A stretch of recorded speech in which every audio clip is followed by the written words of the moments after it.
When it gets down to the day-to-day activities that happen in a manufacturing environment, it is all about making the best use of the resources we have available to us on the day, as well as understanding the capacity requirements.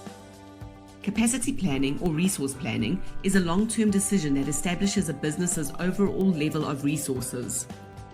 MRP2 plays a vital role in capacity planning.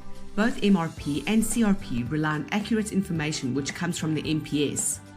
Remember, rough cut capacity planning, RCCP, is a control technique used by manufacturing companies to ensure that there is sufficient capacity.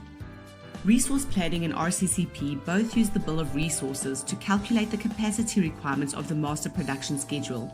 This Bill of Resources is a list of the required capacity and key resources needed to manufacture 1 unit of a selected item.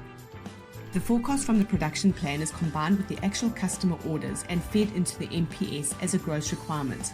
Once that quantity is determined, a rough check is made of what critical resources are required with any potential bottlenecks. This check is the RCCP. If there are problems with the resources or bottlenecks, then some replanning of the MPS is needed.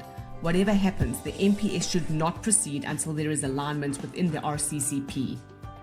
A number of elements are incorporated in this planning run, including the bills of material, the inventory status, and the planning data. Once the availability of materials is known, the planner will know what can be produced. Before any production schedule can be produced, however, a check must be done against the actual available capacity at work center level. Now remember, units that can be defined as work centers are machines, people, and production lines. MRP2 assesses daily the status of all material receipts and issues, the status of manufacturing operations, the status of purchasing activities, and the status of components that have been rejected. It also identifies any activities that are failing.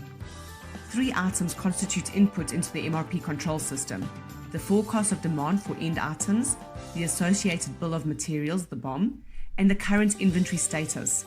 This information is obtained from 3 sets of documents generated by the MRP system: master production schedule, item master file, and inventory status file.